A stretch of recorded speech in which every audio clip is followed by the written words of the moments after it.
Hi everyone, and welcome back to Sonya's Prep. In this week's video, we're going to take you along and show you just how we celebrate the Jewish holiday of Hanukkah. We have lots of fun traditions that we do on Hanukkah. Make a lot of fried things to commemorate the oil that lasted us for 8 days when the temple was destroyed. So we fry like latkes, which is like a potato pancake. Yoshua is going to be making it with me. That's right. Are you excited? I'm so good. You had a good time doing it? Yeah. We're gonna rewind and show you how we did this. I'm also gonna show you how I make our jelly donuts, but not only jelly donuts, they have lots of different fillings and they are completely dairy free. Last year I released the video and everyone loved the dairy version, but everyone was asking for the Parve version. So today I'm going to be showing you how we did that as well. I'm also going to show you how we do other fun activities with the kids, with the presents, and how we basically spend a lot of family time together. We play with dreidels and it's loads of fun. So if you like these types of videos all about my Orthodox Jewish life and how I celebrate the Jewish holiday of Hanukkah, I hope you will like this video and don't forget to subscribe if you are new. Now let's get into the video.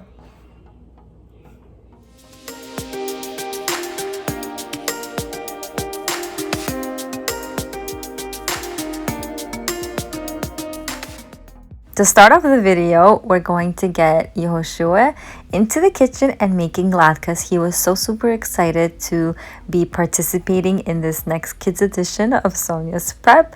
If you've seen my previous video of when my daughter made challah with me, Yehoshua was there like desperately wanting to join in, and I promised him that he would have his chance. So here he is making latkes. This is, I guess, the perfect activity for somebody his age. He just turned 9. He's peeling potatoes here. We're going to be peeling about 4 Idaho potatoes and 1 onion. You will find many variations of how people make latkes. Some people swear by just using a hand grater. I find it to not make such a big difference in the way that my latkes come out. So why not give yourself some grace and use a food processor? It's fast, it's convenient, it does the job very quickly, and I promise you it tastes just as good. So Yoshua is here food processing the onions and the potato. Once all of that is done, we'll show you what we do next.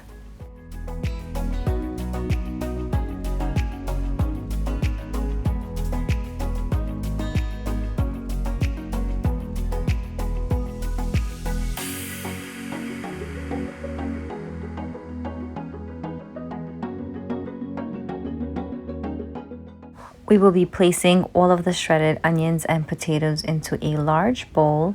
And I like to use for this amount about 2 to 3 eggs. You'll get to see when you're mixing it if you need to drop in another egg or not. I don't like to add too much eggs because I don't want it to be very pancakey. I want it to be more crispy and thready with the potatoes. And to season it, I just use some garlic powder, salt, and black pepper, and it is to taste, so add as little or as much as you would like. Mix everything really well, put your aprons on, and we're going to be frying up some latkes. On the side, I've prepared a rack with some paper towels underneath and a cookie sheet to drain all of the oil. I'm helping my son here placing the potatoes that have been shredded into the skillet. Be very careful depending on the age of your children. Make sure that it is appropriate for them to be doing this at their age. My kids have been in the kitchen for so long, since they were born, so I'm very comfortable with them being in the kitchen around oil and around hot stuff because they already know the drill. So you have to make that determination for your little ones as well. I love getting my kids involved in the kitchen. It is such an important life skill. They have such satisfaction when they are creating something. They get such excitement and they have such a sense of accomplishment. So I would love for you to all leave your wonderful comments for Yoshua. He cannot wait to read all of them with me. We fry them on a medium-high flame for about 2 minutes on each side until they're nice, golden, and crispy.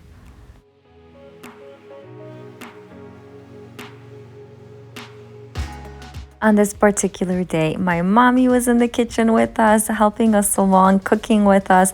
There's just something so special about grandparents and their grandkids doing something like this together.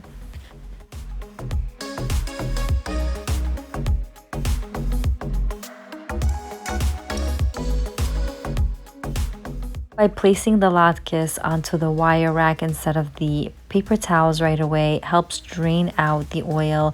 Otherwise, the latkes are just sitting on the oily paper towel. So I find that this drains the oil much better.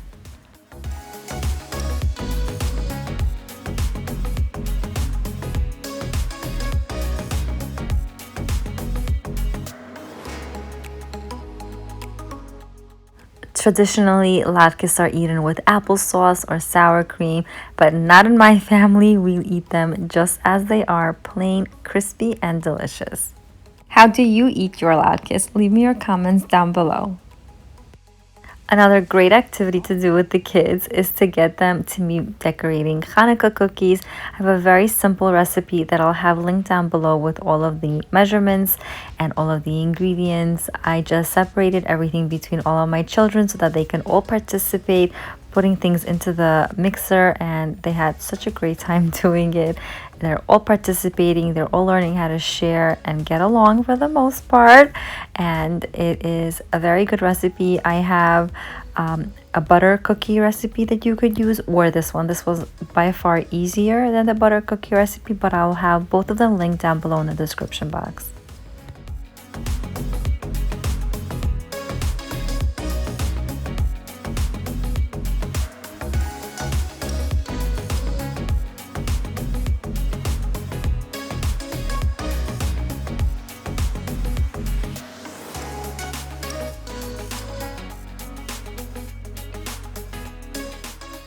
Once the batter is mixed really well, I take it out of the bowl and I place it between two parchment papers, but make sure to flour both sides, otherwise it is going to stick on you. Once everything is rolled out quite thin, about maybe 4 millimeters in width, I take my shapes. I tried to get as many Hanukkah shapes that I could find in the house, but I was missing the menorah one. I don't know who took it and put it somewhere. Probably it's probably in a corner of somewhere in my house, of course, but nonetheless we had such a blast cutting out these cookies, making all those beautiful shapes, and I put all of those shapes on a parchment lined baking sheet, and we're going to bake it in the oven. And this is one of the activities that we would do on one of the Hanukkah nights, and then we would decorate it on a separate night. So every single night we try to do something special with the kids. Nothing crazy extravagant, but just something hands-on, where we're giving them attention, showing them how fun everything is.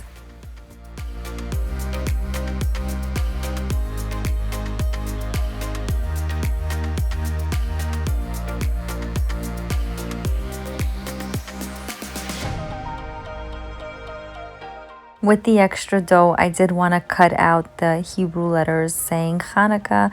I thought it would be cute to decorate it as well.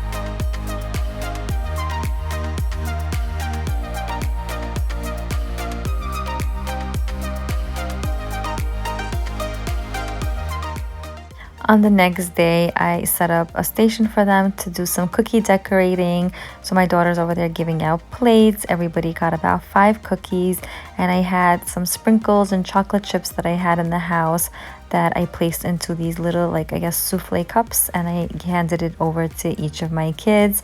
I also gave them some cream that I had left over for making my donuts, and everyone had a turn using a different cream, and they had such a blast using their creativity in decorating these cookies in the way that they wanted to. And of course, at the very end, they had such an amazing time eating them up. And you could use pretty much anything to decorate these cookies. If you don't have any of these creams at home, you could use chocolate spread, lotus biscoff cream, some cream cheese frosting, some sugar icing, whatever you have at home. I'm sure the kids won't mind. They just love having some activities to do and their parents by their side, giving them a helping hand and showing them some attention, right? At the end of the day, that's all that matters. Something fun to do with the help of their parents by their side.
Now that the kids had had their turn decorating the cookies, it was my turn to roll up my sleeves and create some of my own creations with these cookies. I had a very fun time as well, of course.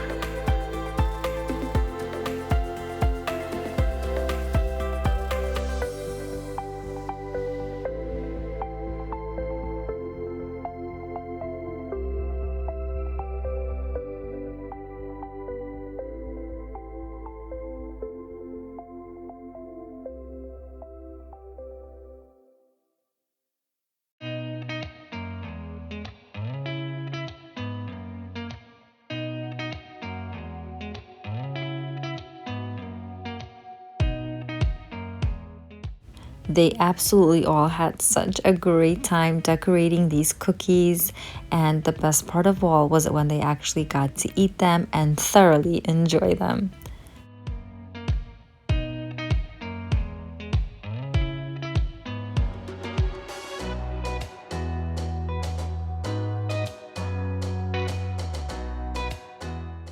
On one of the days of Hanukkah, I do like to throw a little party for either just family or just friends, just to get together. And here is a short clip of a video that I did last year of how I got together with some family and friends for Hanukkah. And this year I wanted to do something small as well, maybe just for the kids. I'm not really sure yet. And I was looking on Etsy for different invitations and different Hanukkah packages, and I found the cutest Etsy shop. I'm gonna have it linked here because I think you all would love it as well. It's called Printleaf, and they have these cute Hanukkah bundles. And they don't only do things for Hanukkah, they have the most creative frames for photo frames and invites and backdrops. It's really like a one-stop shop for all of your party decor. They have these bar menus and cupcake toppers and table seat settings. Just really cute and like beautifully done. And those baby invitations, like my mind was racing with the possibilities. But I want to take you along and show you how which invite I chose first of all for the Hanukkah party and how easy it is to customize it. And this was so quick and so easy to do right at the comfort of my own home. And I basically could either just print it out, or I could just email it to all of the people that I'm inviting, or WhatsApp it. So I really liked it. So I just wanted to share it with you because I thought this was so cool. After lighting the menorahs, singing some songs and dancing, we do exchange gifts, especially for the kids. We buy them inexpensive toys and games from like something like Amazing Savings, and also if they need new coats or shoes or pants or shirts, I do gift those things as well. It just makes the gift giving more. I do try to separate all the gifts throughout the days of Hanukkah so that each child gets a little bit of gifts every night. Now it's time to share this amazing donut recipe. They're also called Sufganiyot in Hebrew. They are fried and they are filled with all these deliciousness. And I'll take you along and show you just how I made them completely dairy-free.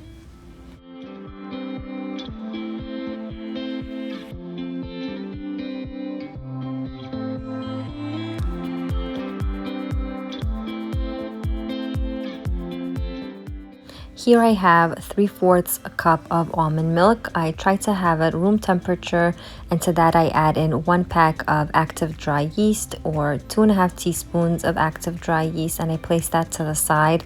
In the bowl of my standing mixer, I'm going to be placing in 4¼ cups of all-purpose flour and adding in 1/4 plus 1 tablespoon of dark brown sugar. You could use light brown sugar as well as the salt.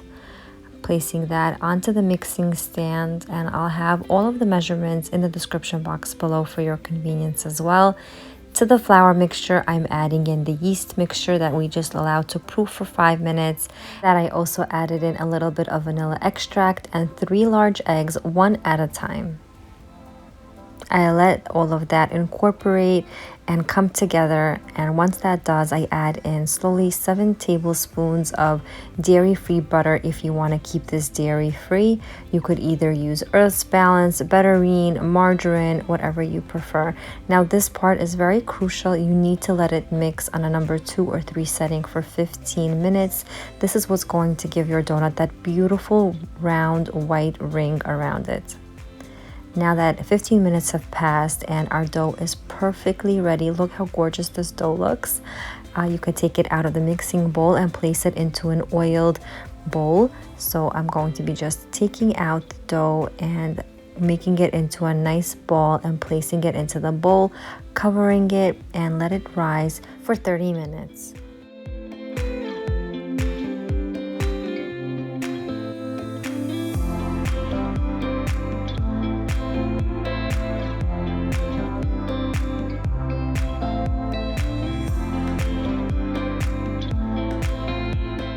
After letting it rise from 30 minutes to an hour, this is what your dough will look like. It'll be nice and fluffy.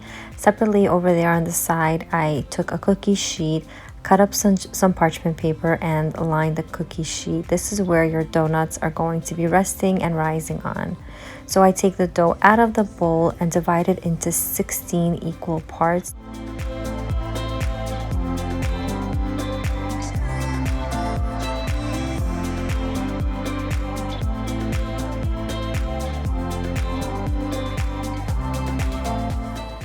In order to divide them, you can either use a scale to measure them or weigh them, or you could just do them freehand.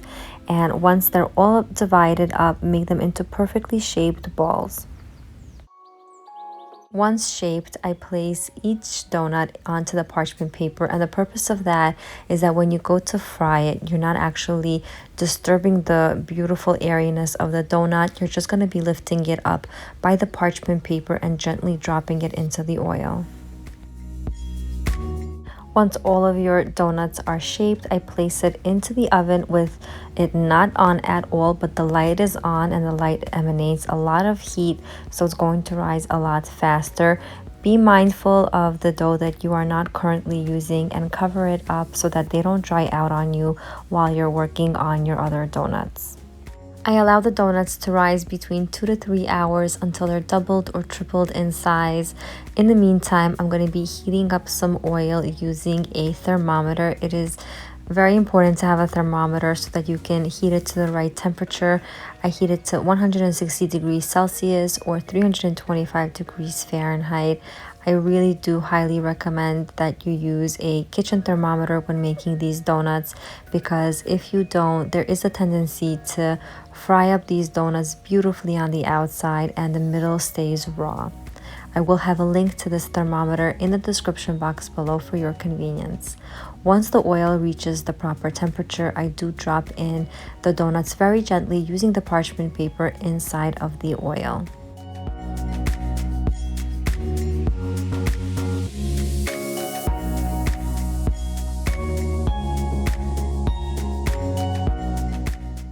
While the donuts are frying, I am mindful and keeping an eye out on the thermometer. So if I notice that the oil is getting too hot, I lower the flame on the fire.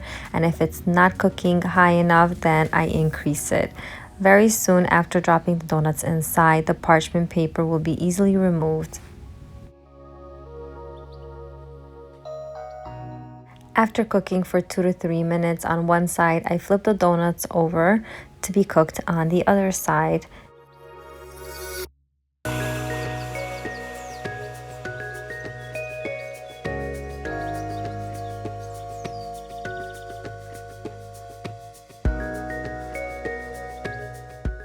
I keep flipping the donuts back and forth until they reach the perfect golden color.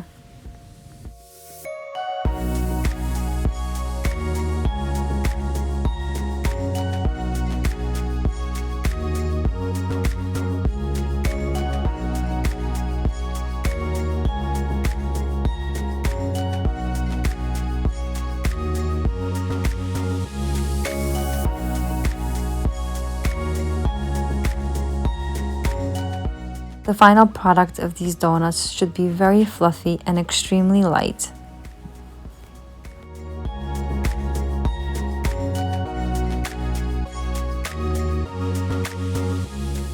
To help these donuts cool completely, I place them on a wire rack for about 30 minutes until they're nice and cool. Separately now, you could make all of those delicious fillings that you would like to fill these donuts with.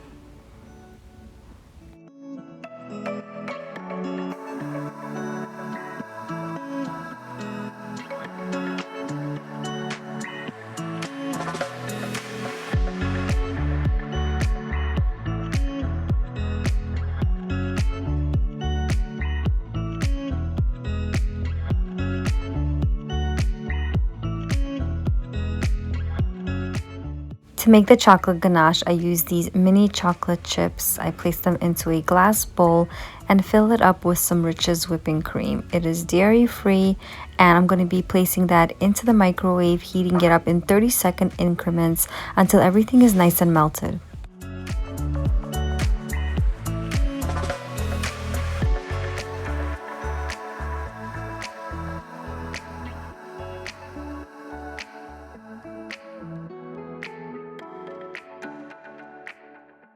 To prepare the donuts to receive the fillings, I take a skewer or the back of a wooden spoon and poke holes into each donut.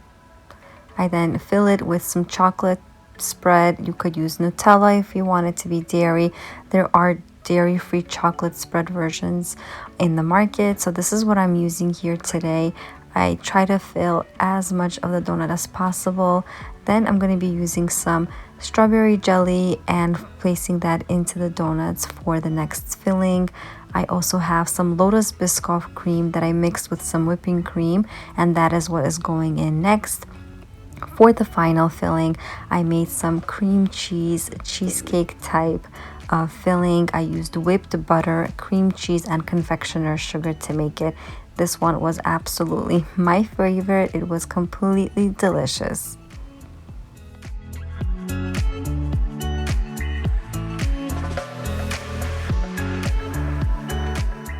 To decorate the donuts, I have made some Swiss meringue. I do have a video out on this, and I'll have it linked up above and in the description box below. So to do this, I remove any extra chocolate filling that I had left over there. And you can do this in one of two ways. You can simply take the donut and dip it into the Swiss meringue, or you can do it a little bit more prettier by using a piping bag and nozzle and piping it very beautifully over the top of the donut.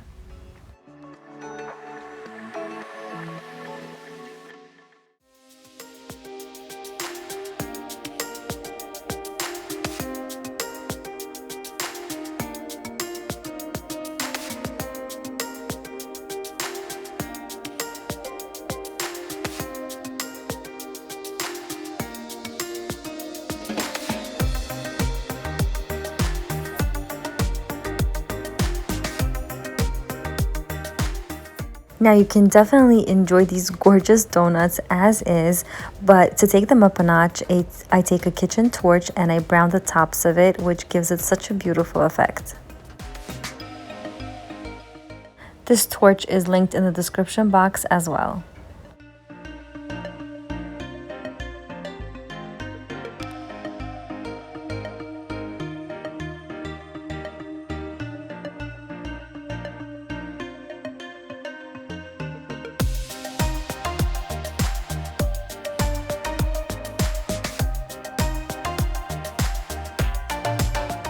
For the lotus donuts, I simply made a beautiful flower type design over the top.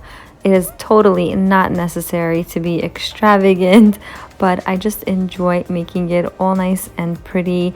And this can be simplified with just putting on some powdered sugar, of course, but this is just a great idea if you are trying to do a little bit something extra for the holidays.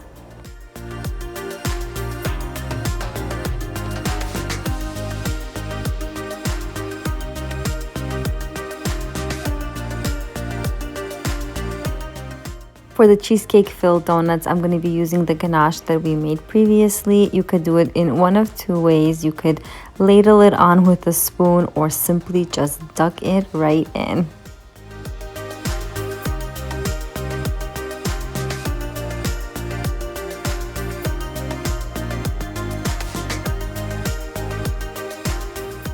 To decorate the cheesecake donut, I place some mini marshmallows onto a very well used cookie sheet, and I'm going to be using the torch and torching up those marshmallows almost like a s'more type of donut.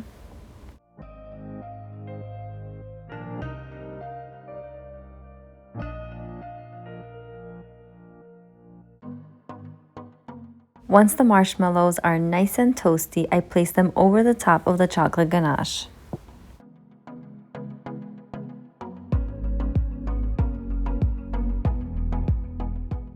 And for the classic jelly donut, all I do is just sprinkle on some of that deliciously powdered sugar.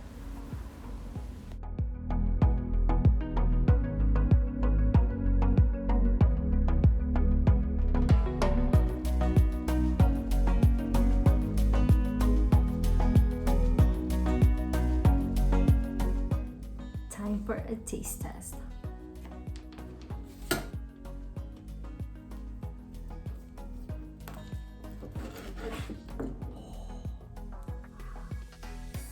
Ja.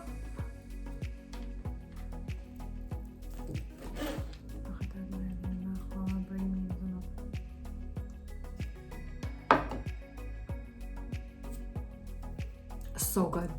So good. Okay. Moving on. The lotus one. Look who's here for a taste test. Hi, honey. Would you like some? This is the lotus one. Delicious. What would you like? The cream cheese one. Give me a quarter. This is where we turn the camera.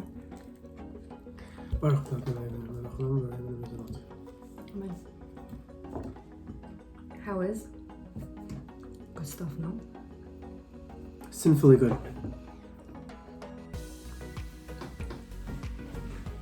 I'm not allowed to have any of this. Don't tell my health coach. My health coach is watching. She's going to be very upset with me. But this is what we do on Hanukkah. We eat fatty stuff. This is the new donut that I created. Very proud of it. It's the chocolate with the Swiss meringue.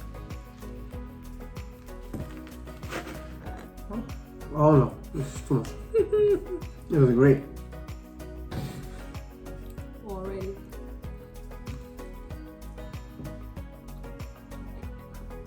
Fine. It was good. Wow. It's really good. How do I get into this? Just go for it. Isn't it so good? You guys gotta try this, and if you do, don't forget to tag me on Instagram and let me know how yours turned out and what is your favorite donut. Leave me a comment down below. And subscribe.